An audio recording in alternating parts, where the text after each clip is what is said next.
All right, well, good morning, guys. Today's Torah study is going to be on Exodus chapters 21:1 through 24:18.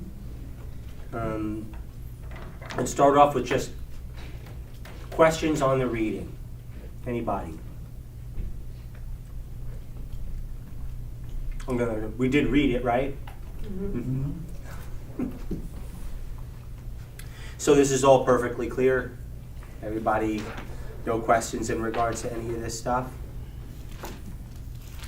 All right, well, I did.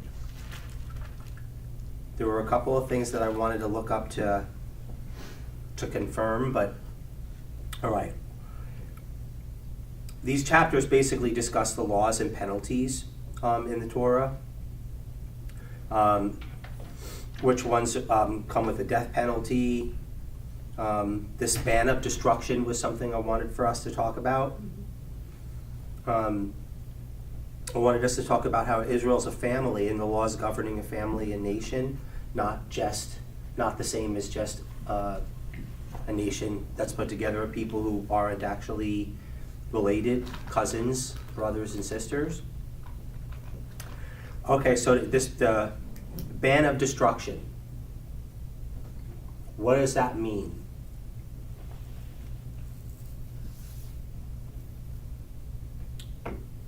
You have a smile on your face, Lori. What is a ban of destruction? Kind of exactly what it says. It's kill them.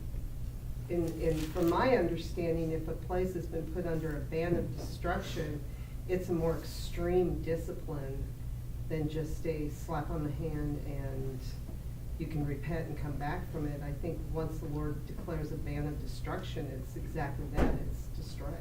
Okay. So, kill somebody or had to be destroyed. When you say it's when it's more severe, right? Is you talking about like in the severity of the means of carrying out the punishment, or so like you can kill somebody dead, or you can kill somebody dead, or you can kill somebody dead. Like, go ahead, sir. Under this context, I would prefer the word execution. Okay, you prefer execution. Okay, sorry guys, I have a cough drop then. Is the ban of destruction, and I probably should read, normally the ban of destruction is not referring to one individual, it's normally referring to a community, correct? Well, it seems like in most of the context that we see it in throughout the scriptures, where it's talking about a ban of destruction, it seems like it's more on a larger scale. Mm-hmm. However, it's definitely mentioned for certain offenses that people do as well, an individual offense. Okay. So it definitely seems like it's something a bit more severe, but I have what I feel like is a working definition here, but Okay. I really wanted to try and flesh this out as to how you guys are seeing it. So what do you think in the back there? Ban of destruction. I don't remember reading those words. Okay. In the Torah version. A ban of destruction seems to be something that's been set down as a rule Okay. that will be executed. So it's a law. Yeah. Okay. Well, I agree with you there. Nisim, anything about this? Can you offer us an Israeli perspective? And elaborate a little bit about the concept of this construction thing that you're talking about. So ban of destruction. All right. Let's see. Where is the? I do. First place it's mentioned, Lori, do you have it? I'm looking because I remember reading it. Mhm. And it was different than like surely be put to death. There Right. was the phrase ban of destruction put in there. So the term ban is used very differently here than the way we know it today. Yes. Okay.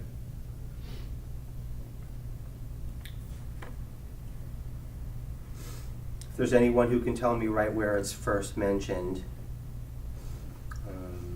that way we could read the context for Nassim. What are you talking about in 23? Well, let's see. Am I Or- talking about in I don't know if you 23? mentioned briefly before that. Mhm. But 23, like 20, is that what you're talking about when it starts talking about, I'm gonna send an angel before you to drive all these people out of the land? Mm.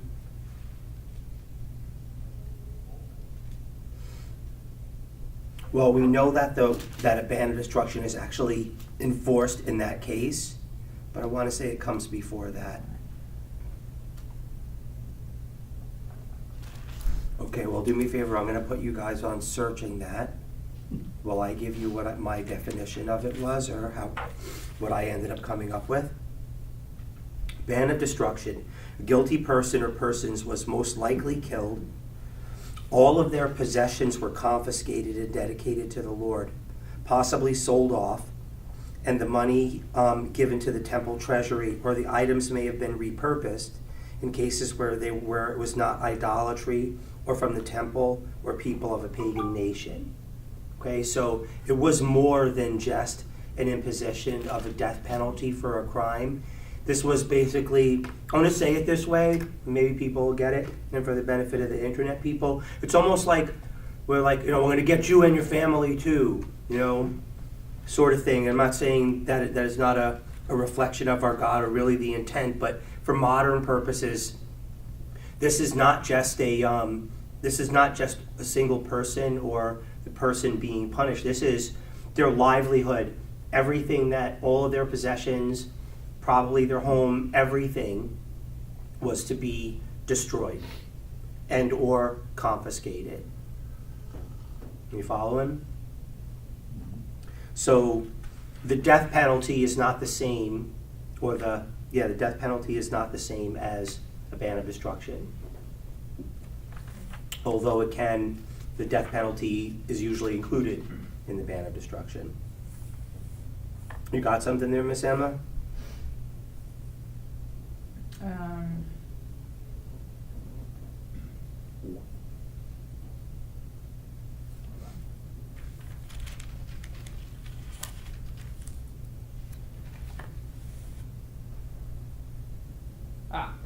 Exodus 22:19 is where it specifically uses that phrase in the TLB. In the English Bible, it's 22:20. Or in Gotcha. the Christian Bible, it's 22:20. Okay, so Nassim, for you, I'll give a little bit of context here. We'll start back at 22, say 15. If a man seduces a virgin who is not engaged and lies with her, he must pay a dowry for her to be his wife. But if her father utterly refuses to give her to him, he must weigh out silver equal to the dowry for virgins. You must not permit a sorceress to live. Anyone who lies with an animal must surely be put to death. Anyone who sacrifices to gods except to Adonai alone is to be put under a ban of destruction. You must not exploit or oppress an outsider, for you are outsiders in the land of Egypt. And then it goes on into some of the other laws. So specifically in this case, it says anyone who sacrifices to gods except Adonai is to be put under a ban of destruction. Does that help at all?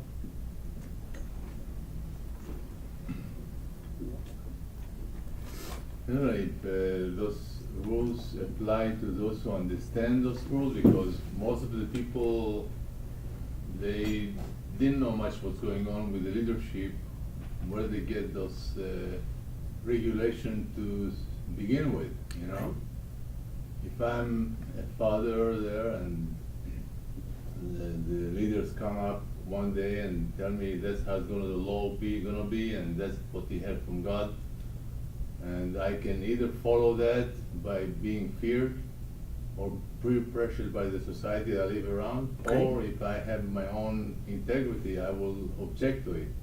But object to it, there is no such thing. They'll kill you if you object to it.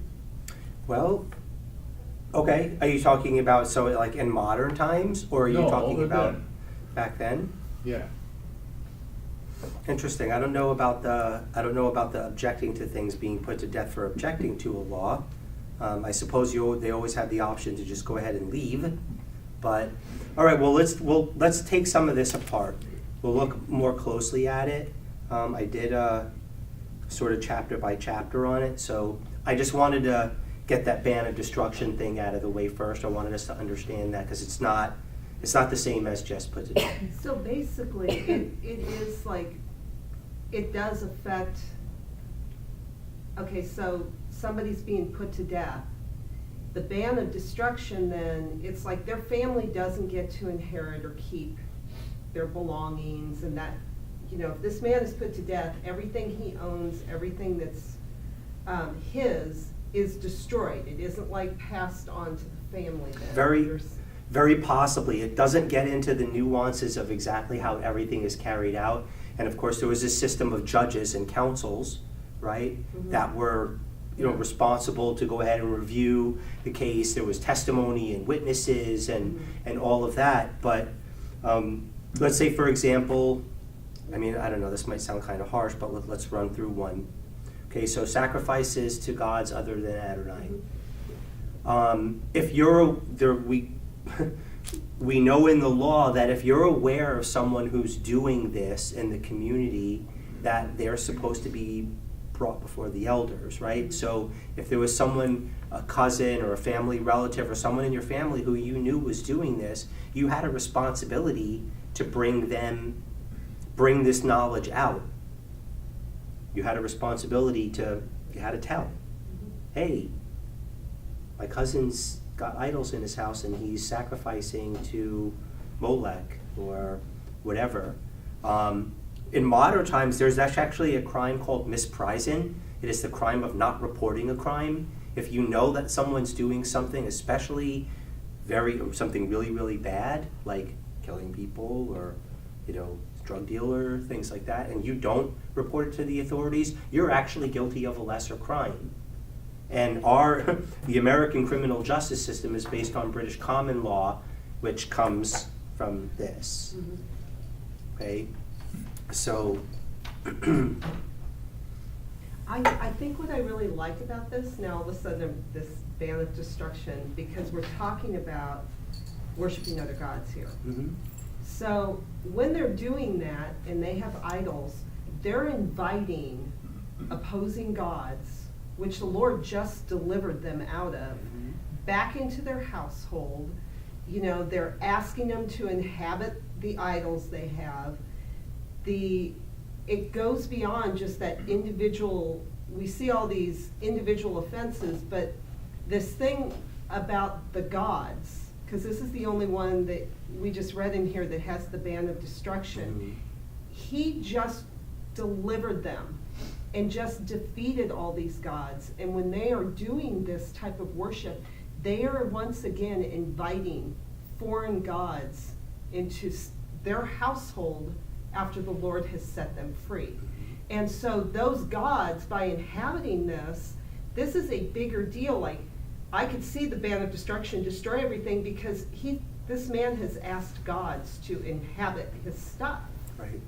So his stuff has to be destroyed as well. yeah, it goes beyond his individual act.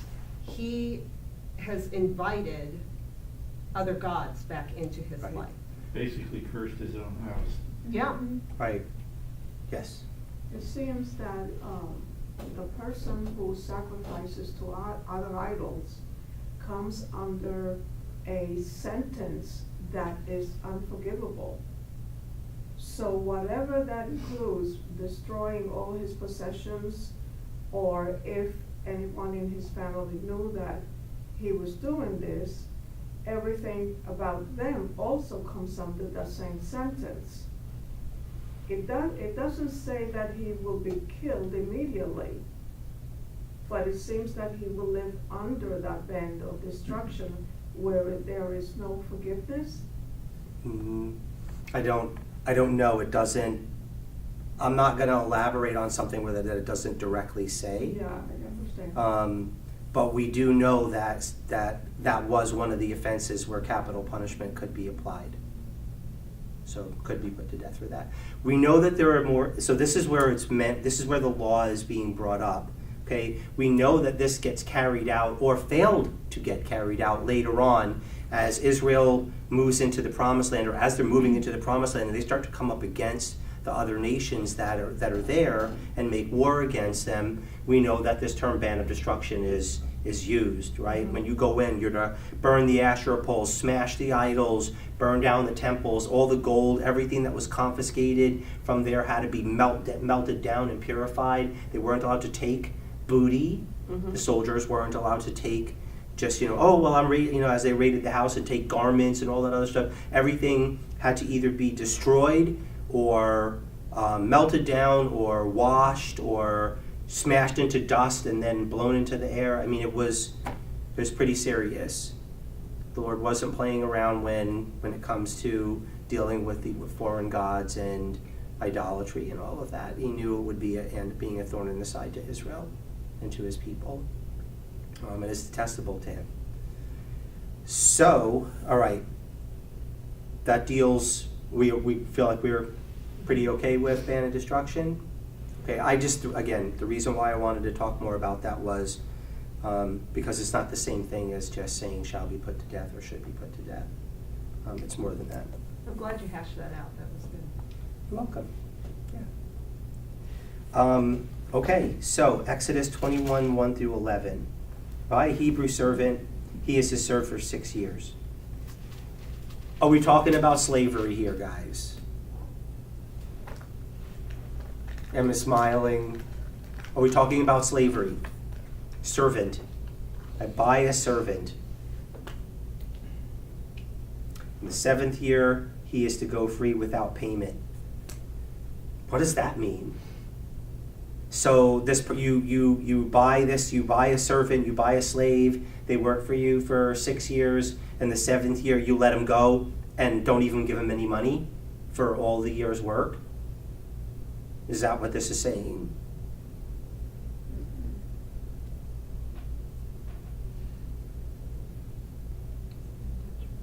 Any thoughts? All right, here's what I've come to find out. This is basically like a contracted servant, okay? Looks a little bit different, actually very different, shouldn't say that, from the way we do things, in the modern world where, okay, you apply for a job and you go to that job and the agreement is they're going to pay you X amount and you're going to show up every day on time and you're going to do whatever it is that you said that you were going to do in that job. Okay, but here in America and in the West and in the modern world, unless you're under some kind of contract, which they do have for certain things, if you decide you don't want to be there anymore, you don't have to show up to work the next day. Or the right thing to do would be give a couple of weeks notice, right? Give 2 weeks notice and say I don't want to work here anymore, right? And that was it. So for this, you're talking about this person was a contracted servant. That was their job. I'm going to work in your house for 6 years. And on the 7th year, that person goes free. And they're not, and the person who sold themselves as a servant or who made this contract does not have to pay the person to let them go. It's not that they are, that they've done all that work and then the master of the house doesn't give them anything. Okay, there were, in the contract, there would have been whatever the wages were, whatever the agreement was, food, clothing, and shelter, I'm going to apprentice you or teach you a skill, could have been any number of things. Okay, but this is a contracted worker, not a forced slave. Okay, if he comes in by himself, he is to go out by himself. If he was married, then his wife will go with him. If his master gave him a wife and she bears him sons and daughters, the wife, her children, will be her master's, and he will go free by himself.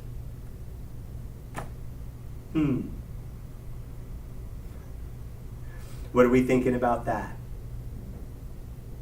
Well, in the first one, no severance pay. That did not exist. So when the end of their contract comes, they are set free. Mm-hmm. Now this one is a little different. And there are others that are a little different. And I could not come to grips with some of what was stated, if this and if that. It just, some of it just seemed like, oh, I don't like that, I don't think that's fair. Okay, so Nassim hires me. We enter into a contract, we enter into a 7-year work contract. In his house, he has other servants, because Nassim's a wealthy man, and he has other servants, and I meet one of the girls there, and we fall in love and get married and have kids. Okay, I came into this just me. He hired just me, contracted just me, and now this goes on in the house. I meet this woman who was also a contracted worker, and we decide that we're going to have kids, and when it's time for me to leave, I decide that I want her and the kids to come with me. In this case, what happens? Can the master decide that he wants to give them their freedom if he wants to? Is there anything prohibiting him from being that way, deciding, you know what, go ahead? No. Right? There's nothing prohibiting it. We're talking about the law that's setting down the guidelines here. It's not that, we're not talking about the letter of the law, we're talking about the spirit of the law, right? But the only way to get to the spirit of the law is you gotta kind of flesh it out. What is it saying? What is it not saying? Okay, so it's not saying that the master couldn't, again, decide that, okay, you know what, you guys, you fell in love, you had kids, but technically that person was a contracted worker and their offspring, they would have been property or considered property of the master of that household. Now we think about that in slavery, and again, it's probably hard or harder for us in American context when we think about this. We think about the history of slavery in our own country, which was abusive and not godly, and in many cases, okay, probably not in all cases, but was generally a bad thing, right? This is not that. So let's make that clear from the get-go. These are not the same thing and should not be equated, right? If we read it in modern Western language, it's going to give us we're going to come to misunderstandings and bad intent. This way, the way it's stated here, I think eliminates the potential for abuse. Great. In that the woman can't decide, well, hey, if I hook up with this guy, then when he's free, I can be too. It's almost like marrying some woman from the Ukraine. Right. Interesting nuance. I didn't even catch that one. That's really good. Again, we're talking spirit of the law, how we pull that from the letter of the law in context for these guys, which is like criminal and civil law, mostly criminal law. Okay, any other questions in regards to that one? Got a question. The text doesn't state whether there was any room for negotiation at the end of his 7 years, if he wanted to take his wife and children, if he was able to offer something up to have their freedom. Again, that's very possible. It doesn't get into it here. But I mean, we're talking people, okay? Everything behind law, all these rules, it's really about people and how you govern people and what kind of, giving people some kind of guidelines and rules to go by, all right? But they're in many times not explicit, nor are they all encompassing for every circumstance. This is why you have judges and juries and trials and lawyers and all that kind of stuff, which they had then. There's a whole system that is going to be set up, okay, for how we work this stuff out. So it's not saying there's no room for any type of negotiation or anything like that at the end, but it does cover the guidelines here. So if the master at that point decided, no, I don't, I'm not okay with you taking, her and the kids, the law covered him. That's that. Well, the contracted labor thing, with the women, it kind of worked differently anyways, because when you start reading the stipulations in there, most of the time, these women were being set up to be taken care of for the rest of their lives. So it does say if this master gives this guy a wife, so there was an agreement there right off the bat, you know, this is somebody who's, I have obligated to take care of. For the most part, the women, when they're in their household, that master is obligated to take care of that woman for the rest of their lives. It kind of has that guidelines in there. So if he says, okay, this is, you can marry her, I will give her to you. She's, even though they're married in a sense, it's still under this master's household. So he's still obligated to take care of everybody in that household, Right. their kids and everything. Now, it does say, the guy can say, hey, I love my master, I love my wife, I love my kids, I want to stay here. And they've got ways for him to remain on. Right. But yeah, the guy is normally signing a limited time thing. The women in those households, unless they are married off in certain ways, this is where they're gonna live forever. They're not I'll do 5 years over here and 7 years over there. Right. That's not normally how it works with the women. Again, may have been the Yeah. case here. Yeah. Guidelines. Yeah, yeah, guidelines, yeah. Guidelines. Any insights, Miss Emma? I know this is a subject that's kind of important to you. Yeah, I mean, I think that, yeah, there's a lot that's not said in all that's said, and so I think that that's important to remember. But I think it's also one way that all of these laws that are laid out in, or many of these laws at least, in this portion are laid out is this idea of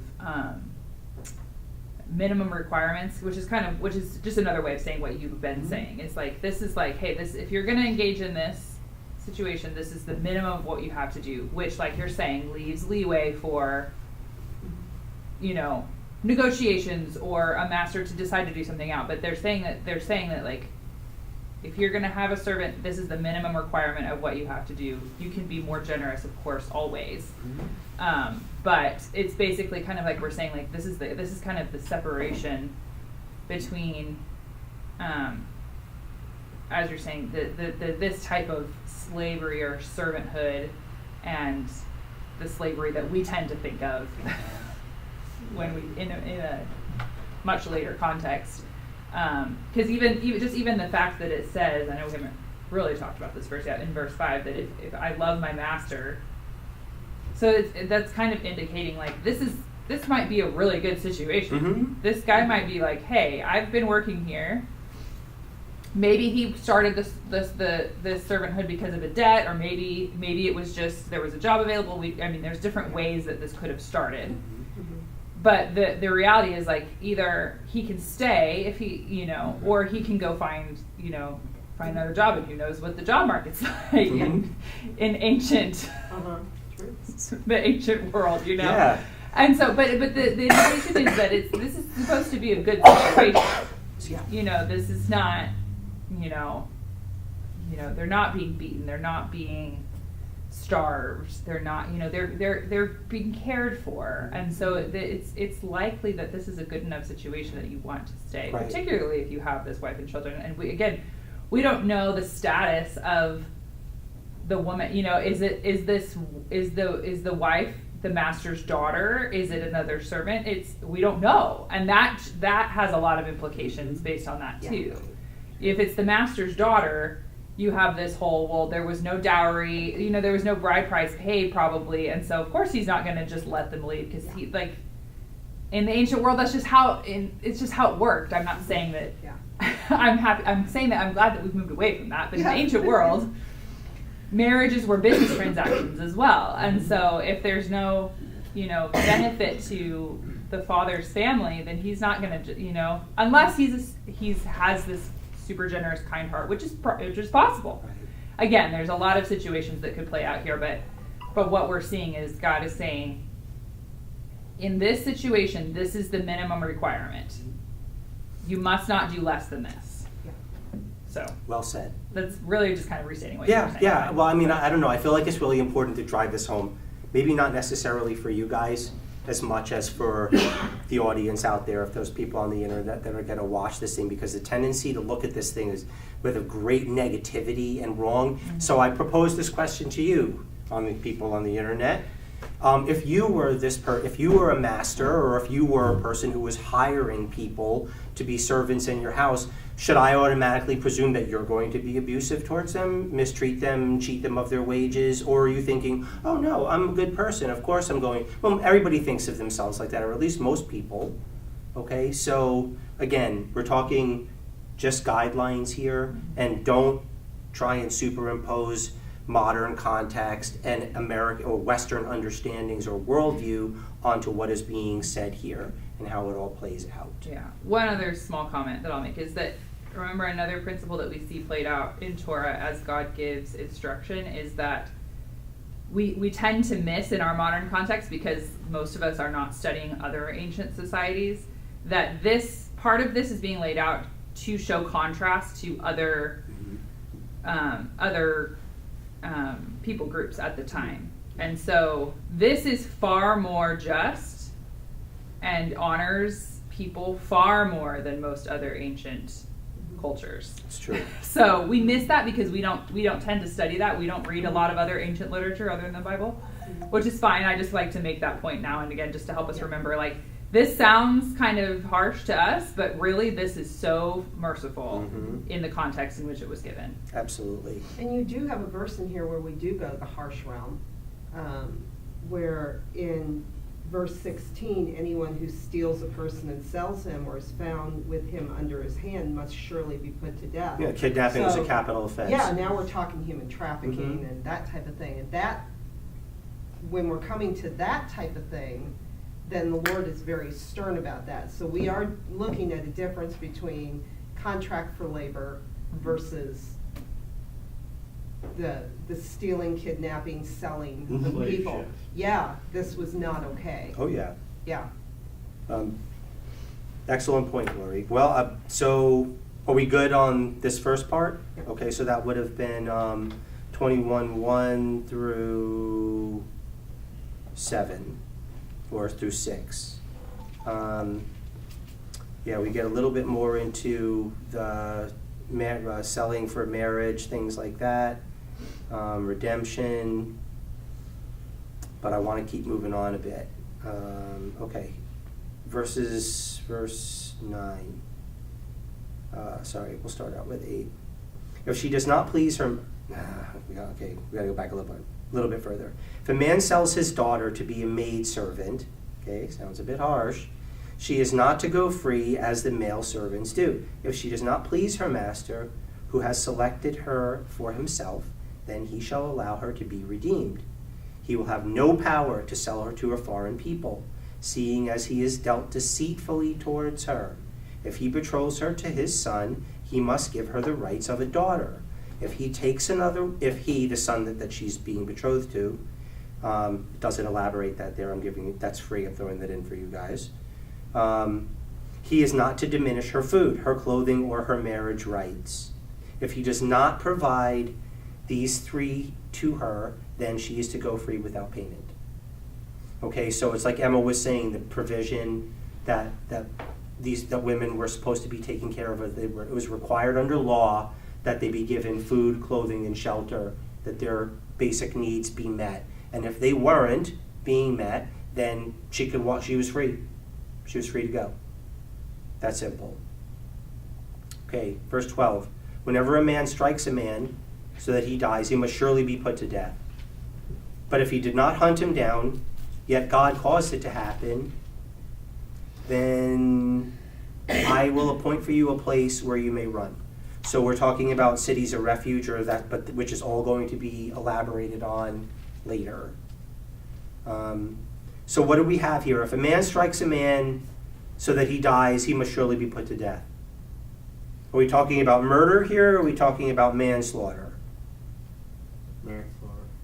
Manslaughter. So 2 people get into a fight. I hit you so hard that you fall down and hit your head on a rock, or I hit you so hard that it breaks your neck and you die. The punishment for me is death, right? Okay. What did he say? All right, so that's manslaughter. If a man presumes to kill his neighbor with craftiness, you are to take him from my altar and put him to death. What is that talking about? Premeditated. Right. Premeditated murder, what we would call it in modern terms, right? Craftiness. Right? This was intentional, there was malice, okay, and some type of plan that went along with it. So here you have intentional murder. But why taken from the altar and put to death?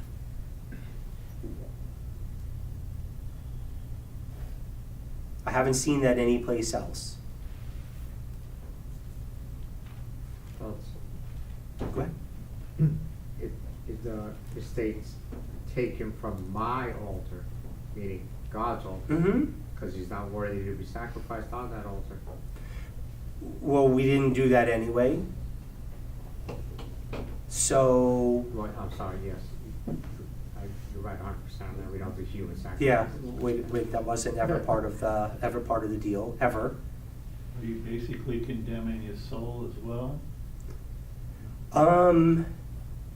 At the altar, judgment would take place. In other words, God deciding a matter, usually involving the high priest or the priests, with either a device or by wisdom that this person is guilty. So it would have been the altar, taking him from the altar would be the place of judgment Okay, to, all right. okay, in other words, judgment for intentional murder didn't happen on the street corner. Okay, this wasn't the mob grabs hold of, Shmuel killed Yosef and, okay, let's stone him. Mob rule and mob justice, no. Mike? I think I've read somewhere one time that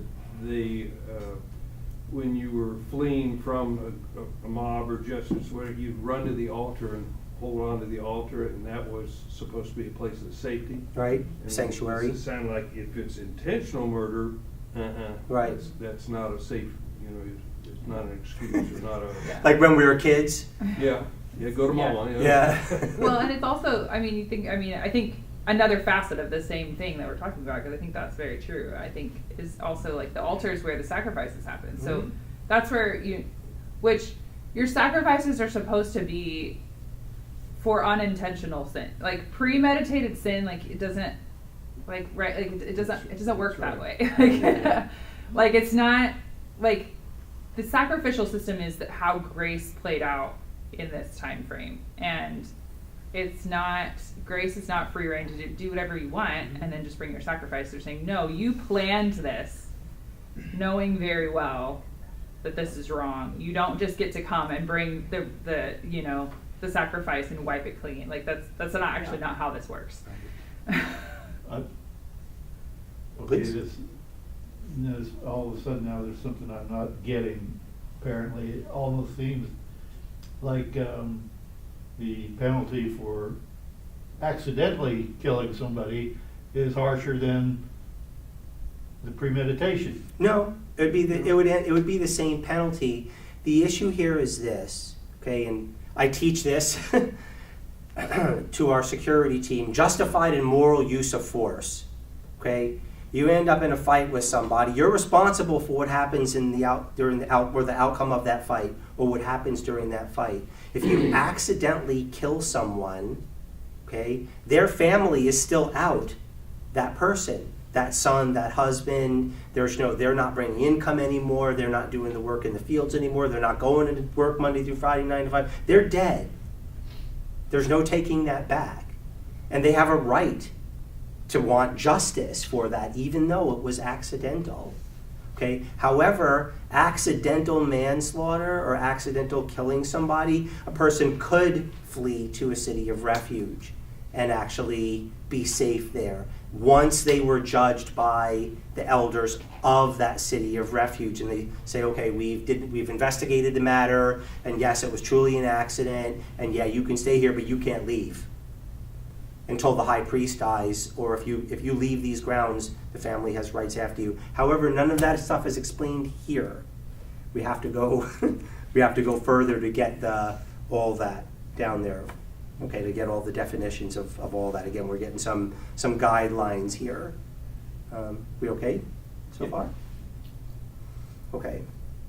All right, so we dealt with manslaughter and intentional murder. Anyone who strikes his father or mother must surely be put to death. Honor your father and mother. Honor your father and mother. However, is this talking about the little kid or the baby who's frustrated or whatever, and mommy's holding them, and you know, they freak out and they slap mommy? Are we killing that child? No, we're not killing that child. Okay. Did a little bit more looking into, but strike here used in this context is not just.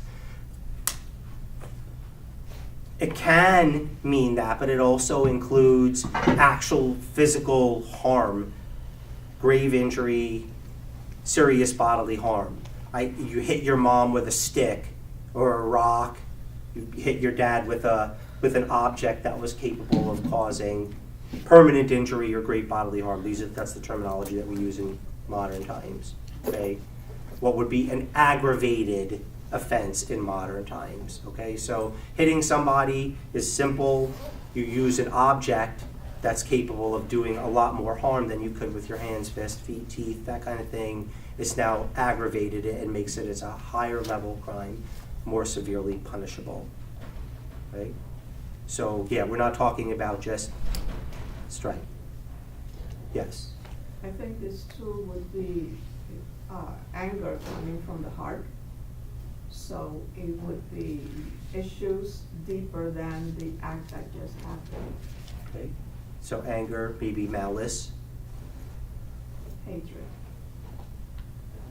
Any other questions? 17, whoever curses his father or mother must surely be put to death. So is that saying a bad word? Is that you're calling your mom or dad a bad word? They kill you for that? How are we interpreting that? Literally speaking a curse over them, which we're then tying that back to almost like witchcraft and sorcery and stuff Right. too. But yeah, it's way more than having a frustrated conversation and saying a curse word. This is literally speaking a curse. Yes, using over- witchcraft. Yeah, Speaking again, witchcraft. which ties into the mother and father thing is obviously really, really important because you're supposed to be honoring them. Mhm. These are people that you just don't do that with. Right. Mom and dad are a reflection of God to you. And so they're to be honored and respected Mhm. in that same way. Okay? But again, this is not, you used a 4-letter word. I mean, you know, I don't know, when I was little, if God forbid we did something like that, there would be repercussions. Something about. I'll just, soap, hot peppers, something, But, yeah, this is not that. Okay, if people quarrel and one strikes another with a stone or with his fist and the other does not die but lies in bed, if he rises again and walks around on his staff, then the one that struck him will be cleared. He must pay for the loss of his time and help him be thoroughly healed. Here we start getting into some sort of the restorative or restitution things that are unique to Jewish law, Hebrew law, Torah, what was given here. Okay, so you get into a fight, you whack somebody, and it's talking about either simple or aggravated, and how I would use it in modern police terms, right? You punch somebody, simple, you hit somebody with a deadly object or another object, aggravated, but a couple of days later, he's up and about and he's moving around and he's okay, all right? So I'm not going to be punished by under eye for eye, tooth for tooth, or anything like that, but I'm still required to pay him for his missed work and make sure that he's well healed up. boy, I wish they did that kind of stuff in modern.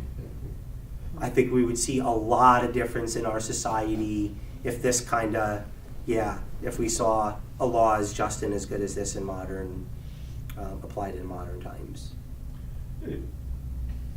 I've heard of a couple of judges who've actually done things like that, ordered that form of restitution, but again, that's not common.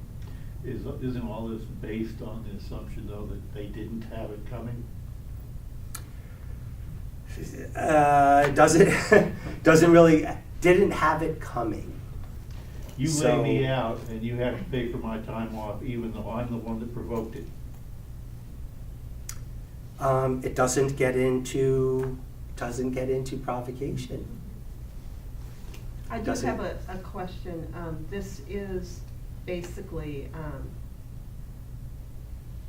a Jewish individual this is within the Israelite community. right? Yes. This is not, we're not talking about problems they have with outsiders or problems. This is how God's setting up guidelines of how his kids, his family's supposed to get along. Yes, and that's the primary way that we should understand it. However, it does deal with the foreigner and the outsider, but- saying that they're not to.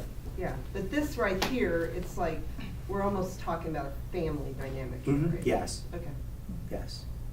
And that's really important for us to understand. In the beginning, that was, I brought that out so that it would be Yeah. understood. Like we're talking about, again, this is the nation of Israel. Everyone could trace their roots back to one of the one of the patriarchs, right? One of the 12 brothers. So essentially, you're talking about law governing brothers and sisters and cousins and second cousins and third cousins, and I mean, it's a family relation. But again, it does deal with the foreigner and the outsider in the midst as well, and make sure that there is the same level of justice is applied there.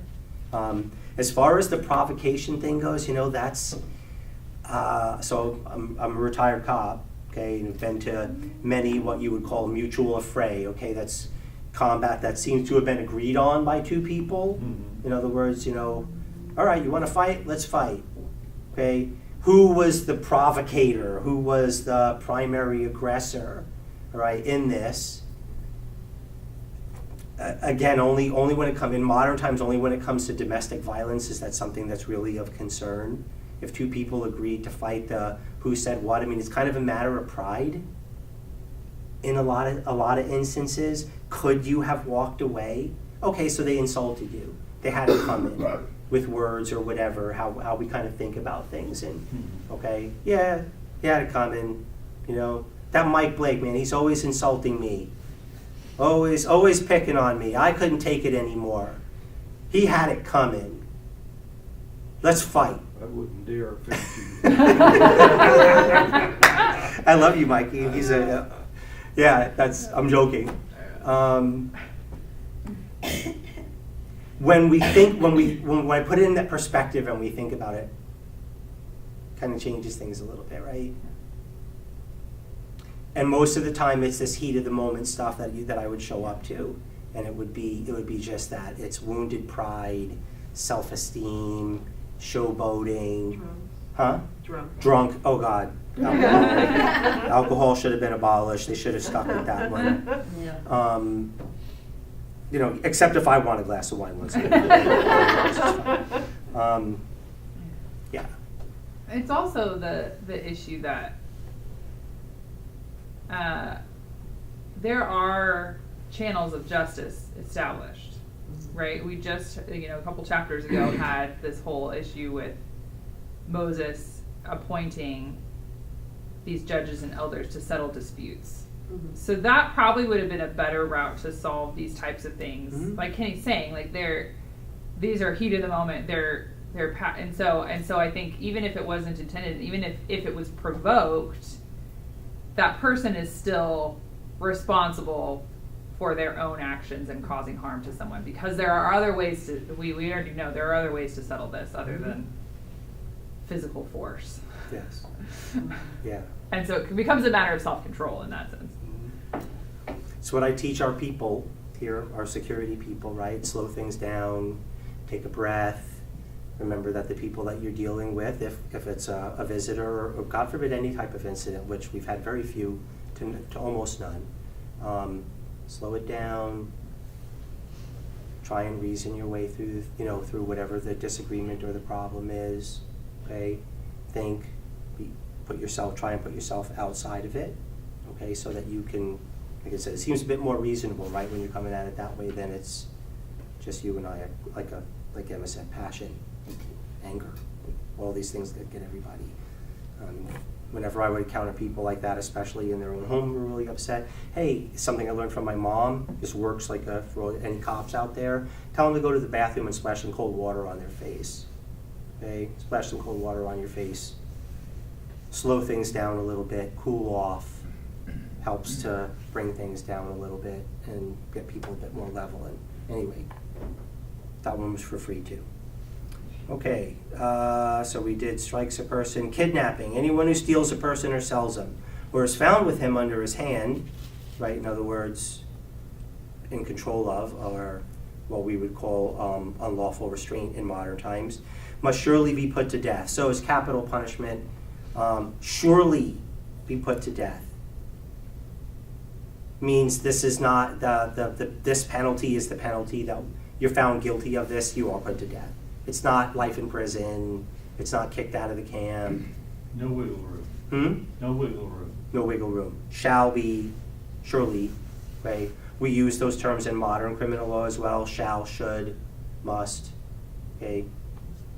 When you use those and applying to things, it changes the way that enforcement happens. Okay. Right. So we did all that. Male or female servant. If a man strikes his male or female servant with a staff, who dies by his hand, he must surely be punished. Notwithstanding, if the servant gets up in a day or two, he will not be punished, for he is his property.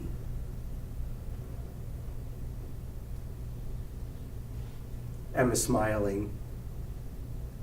Any thoughts? A lot of this stuff was already kind of covered, right, about people fighting or whatever, but we're talking about property. And it lists the person as property. We don't like that. We don't like the way that sounds, like people as property. Okay, this one. If men fight and hit a pregnant woman so that her child is born early, yet no harm follows, the one who hit her will be strictly fined, according to what the woman's husband demands of him. Sounds kind of out there, right? No? Laura's saying no, it doesn't sound kind of out there. What do we picture, like when we're talking about this? How did this pregnant woman end up getting in the middle of this fight? Was this a mob riot, or was this, what was going on here that she ended up being in the middle of this argument and ended up getting hit? This actually happens a lot. She was defending her husband, probably. Yeah, or a family, fight in the family. Yeah. This actually happens a lot. And it's in modern times, what would normally be called simple battery. In other words, if you hit a woman with just your hand, it's a misdemeanor. If she's pregnant, it's a felony in modern criminal law. Okay, so yeah, our own system of justice very much models after this. Okay, and there's a fine. Must pay as the judge determined. Okay, but if any harm follows, then you are to penalize life for life, eye for eye, tooth for tooth, hand for hand, foot for foot, burn for burn, wound for wound, blow for blow. That's the old an eye for an eye saying that. Mike? And I've got a note in my margin, that's the first time that phrase was used. So it's all, anytime it's used for the first time, it's real important. Okay. How do we feel about this?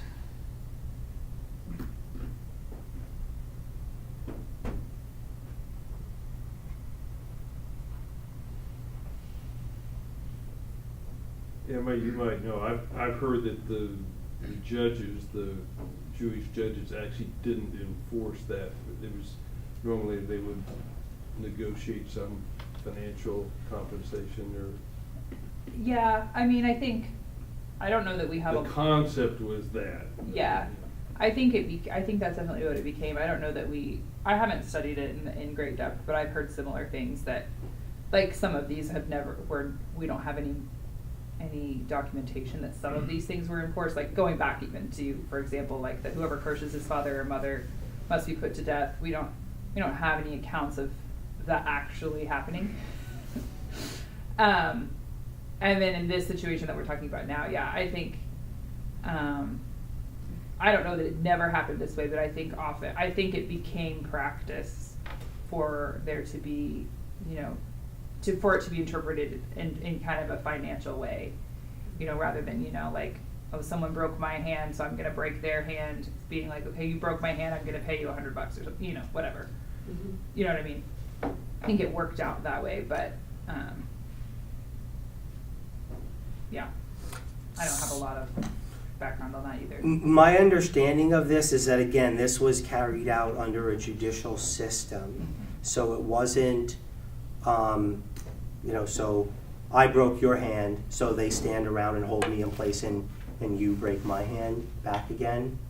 Okay, it would have been carried out by the judicial system. So I don't know if there was, hey, guess what, you're the hand breaker, or you're the executioner, or the guy who puts on the hood or whatever. But under that type of system, justice is still achieved. Blood guilt or whatever guilt is assuaged, yet it isn't carried out on a personal vindictive level. Okay, the idea is justice. In my opinion, again, this is just my opinion, if laws like this were actually in place, we would see a lot less crime, and especially a lot less violent crime. Okay, if people realize that the penalty, if you got caught for doing this to somebody else, this is what's going to happen to you. And again, it's not by that person. Doing violence on other people scars you. Go ahead. To me, it seems like it's laying a standard and saying how important life is, even all the way down to the eyeball or the hand, and that it's getting very specific to the standard. And then if you have that standard in your thinking, like you said, you're not going to go do it so much. You're not going to flippantly hit and kill and all that. Right. Right. Yeah, your Hopefully. point about it's implemented by the judge. That's a good point, because that means it's justice, not vengeance. Right. Right. It's a good way to explain it. And later on, because what we're getting here is this is like the bare bones structure of the law, right? And later on, we get a bit more detail on some of these things and how they're carried out, and a lot of that includes you have to verify that these things happened. Mm-hmm. It's not just the word of one person of it's not like running. It's not like the kids on the playground running and tattling and saying so and so said something mean. These things had to be witnessed and verified. Yes. Yeah. There was an investigation, Yeah, and there's a lot that later that it talks about what must be, what that must be, what the proof must be, that there usually has to be two witnesses to these different acts and these different things. So it's not, these things are not carried out lightly. Right. In any means. No, it's true. Again, I don't know if I doubt I'll end up being the one who gets to facilitate this discussion with you when it gets further in, but I love this. This was my job for most of my adult life, so I really enjoy it.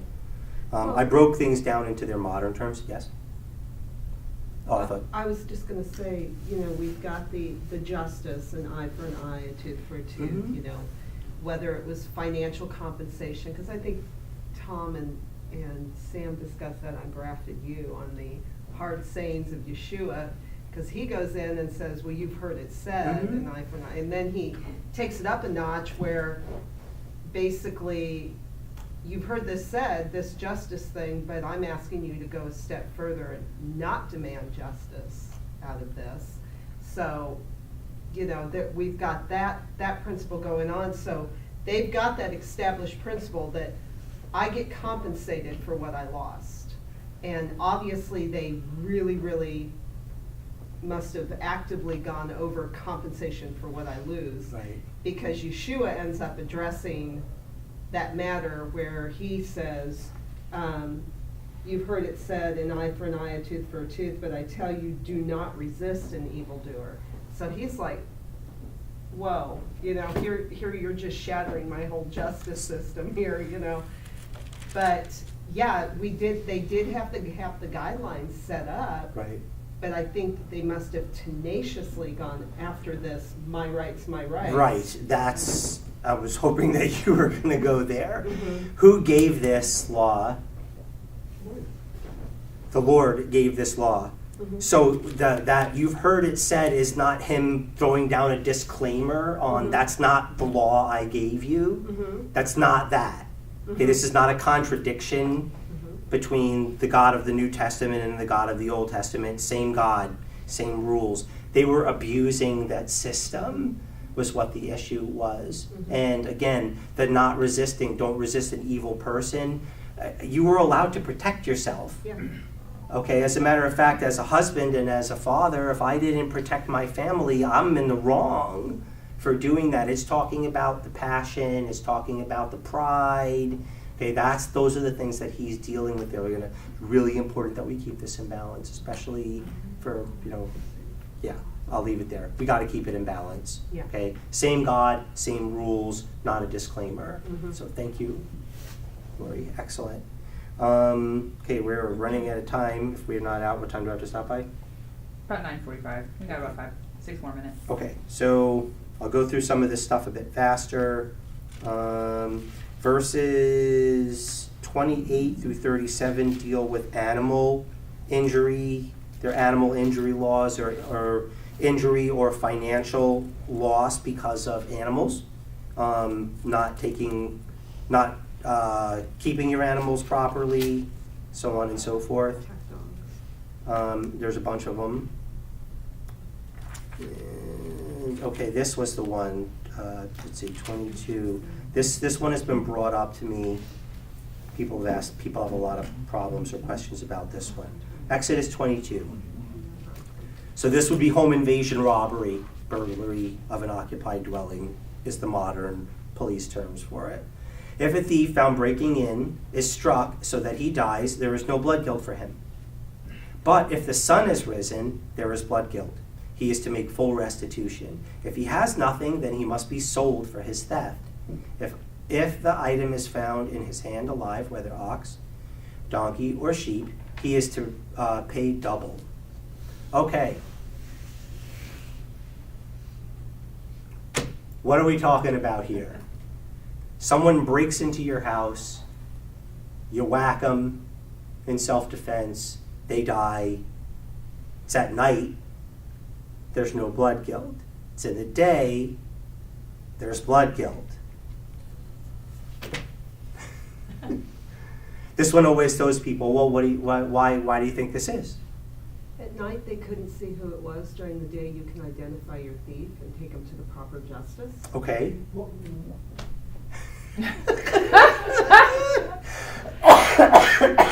First of all, what difference does it make who he is if he busted into your house? Well, I think the difference legally is that, like, you're supposed to pursue justice through the established system. So, And there would actually, like, it's not like modern day, there would actually be hope of recompense. Like, you could actually get back what was stolen from you through the system. And so but if it's night, I don't know. But I read a commentary that said really similarly to what Lori just said. Go ahead. so. Get it out there because you and it's millions of other people who have a problem During with the this. daylight, you're obligated to, hey, wait right there while I call the police or call the judge. Well, it wasn't 911 then, right? So, Yeah, so just hang loose here and we'll take care of this. right? Or let somebody else take care of it. These aren't strangers, though. No, I think you're supposed to say. Maybe, maybe not. What difference, again, what difference does it make? So that you can identify them. What difference does it make? He broke into your house. But I think you're supposed to say, John, stop stealing my things, and if you don't, I'll take you to court. And then if he steals them anyway and runs away, you go to the chief elder and you say. So, definition of a house, okay? Because it mentions donkey and sheep and all that other stuff. So the people generally weren't keeping livestock in their house. I thought they did. They did. Right next to where you slept? Yeah. I don't know. Underneath Maybe. Underneath you, the Okay. bottom level of your home was your stable. Okay. Animals are too expensive to leave outside. They're in your house. I had sheep, they wouldn't have been living in my house. No, the sheep, I mean, the flock would be outside, but if you have a donkey, you know, Right. your one donkey is in your house. Your house So stunk. the where I was going here with was this. Your home, the property that it comprises your home is just not the four walls that you live in or your bedroom. What your home is actually the bigger property. Your home here includes your backyard, okay, your driveway, your front yard. So someone breaking into your home, we immediately go to, it's 2 o'clock in the morning, you heard glass break, there's somebody crawling through the window, you know if they're armed or unarmed, you don't know if they're armed or unarmed, okay, and you use whatever force you feel is reasonable and necessary, okay, is the standard that you are judged by, then and now. Okay, so now the difference between daytime and nighttime, all right? If the person is attacking you while they're breaking into your house, and they're not just trying to steal stuff and leave, but you confront them and they actually assault you, or you get into it, well, now we refer to the other things of combat.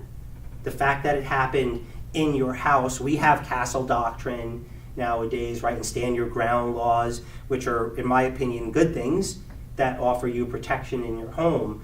But even with those laws in place in modern times, you are still judged by the law by your actions. So someone breaks into your house and it's the middle of the night and you can't tell if it's a man or a woman or if it's a kid or it's a grown-up, and you're scared and you use force and they end up dying, it's on them.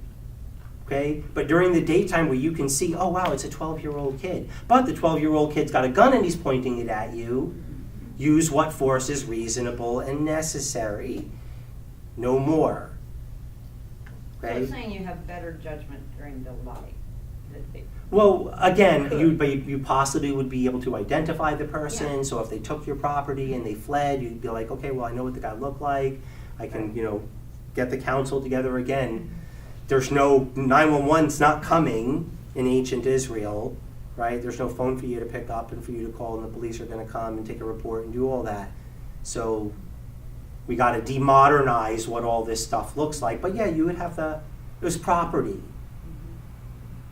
Even in modern times, do courts look favorably on you killing somebody over property?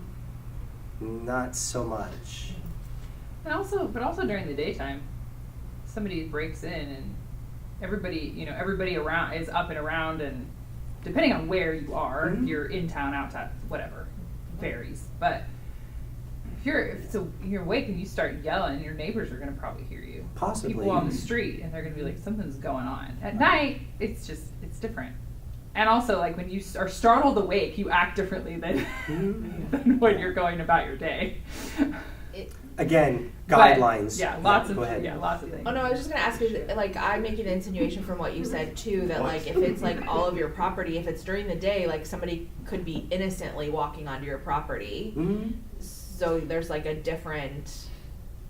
that's a different situation during the day when like it might be somebody that you don't know that's coming to talk to you versus you don't have permission to. They were actually, like- trespassing, so I shot them Yeah, exactly. Yeah.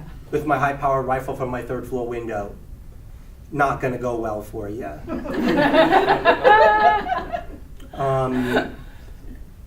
You mean I Yeah. can't shoot little Jimmy for stealing eggs from my? No, you probably shouldn't do that. It's not, again, that one's it's not going to be looked upon favorably by a jury and judge. Yeah, Mike. In modern law, even if they're in your house, if they're attacking you, you can shoot them. But if they turn around and run away, you can't shoot them. Again, we're getting into nuances. There's some, yes, that's true and not true. But again, there's too many, this always happens when it comes to criminal law, and when people, but if the moon was shining, if it was Tuesday, the fourth Tuesday of the month at leap year, there's too many ifs and circumstances that we can go into possibly get a definitive answer. Guidelines, yes. I think even in both cases, the intention is really at the core Mhm. of the crime. a person coming into your home in the middle of the night or past where you've been asleep and all, has bad intentions, definitely. And he's taking a risk that the person in the house is prepared to shoot Mhm. if this would happen. Now, in the middle of the day, it's still an intention on the other person, and that has to be judged. The intention has to be judged. Yeah, home invasion robberies happen in the day all the time. I can tell you that for a fact. Okay, these things, and back then, again, I'm not saying that this would have been rampant or like anything like what we're experiencing in modern times. Okay, however, it was to give us guidelines. But you're right, Mom, in malice, perception. Okay, intent, perception. What was their intent? What did you perceive their intent was? Again, I'm bringing that into, this is more like the modern, how you would use to judge this thing. Okay, person breaks into your house. They have, you know,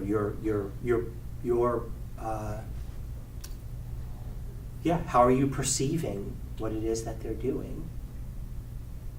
And versus what their actual intent is, you don't know. Was their intent just to steal one thing and leave? Was their intent really to hurt you? Were they there to kidnap? Were they, you know? Anyway, yeah, we could go down too many roads with all that. But people always want to know about this one, so I figured I would throw a little extra perspective on it. So chapter 22, verses 4 through 13, property damage due to negligence covers lending and borrowing as well. Verses 13, damage of lent property, so the law dealing with if you lend something to somebody and something happens to it, who's responsible and so on and so forth, and how we remedy those type of things. Verses 15, seduction. 17, sorcery, comes with the death penalty. Verse 18, bestiality, comes with the death penalty.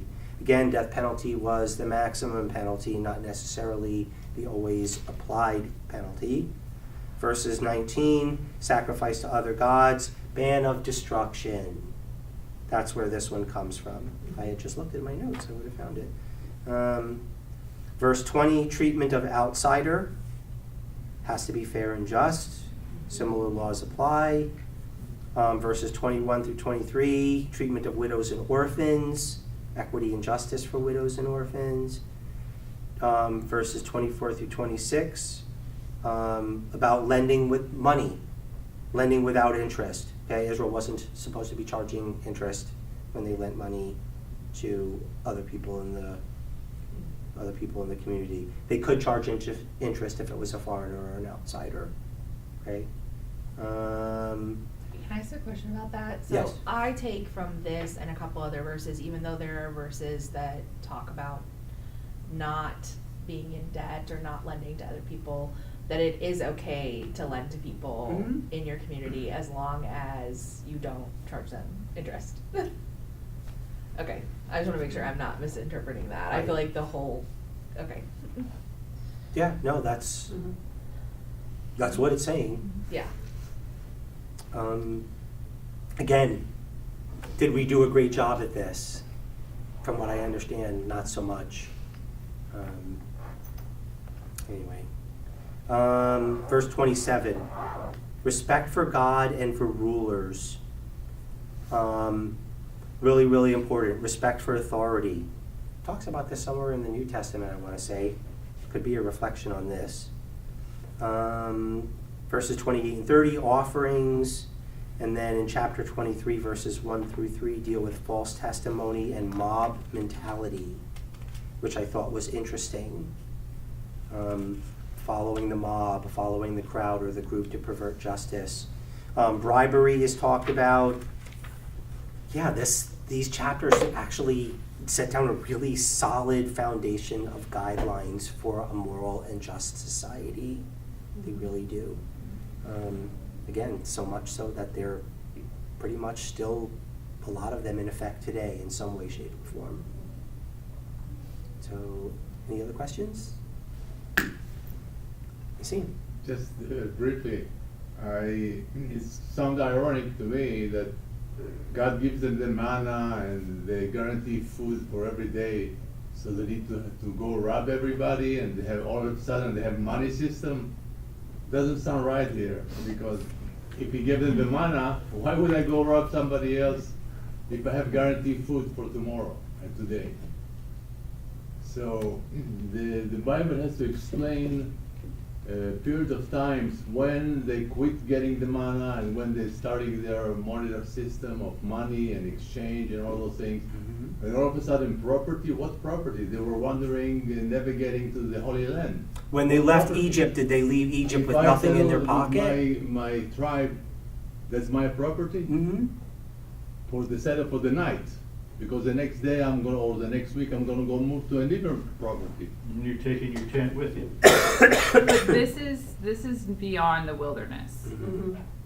Because like we said, this is the framework right now. This is what's given on Sinai, and it does. I don't know that it specifically states it here, but later on when we get in, especially in Leviticus, it's when you enter the land. Mhm. Yep. So he's giving them foresight as they're setting up their society. The wilderness is. All of this would not necessarily be enforced, like you're saying. They have food for the day, and if they collect more, it rots. So everybody's on level playing ground, Right. level playing field in that, in some respects. Mhm. But he's setting them up for when they enter the land and they become a full functioning nation, society, like everyone else. Right. Sorry. And also, remember, Nassim, they plundered Egypt when they left. The Egyptians were throwing stuff at them. Just go. Here, take this gold, take this silver, take some goats, take some sheep, take some fine clothes, take earrings, just go. Please, just go before your God. But what would you do Wrecks with the this gold place. in the desert? They make the tabernacle. Yeah. They cover the Ark of the Covenant with gold melted down that's plundered from the Egyptians. A lot of them give a lot of it away, but yeah. Thank you. I mean,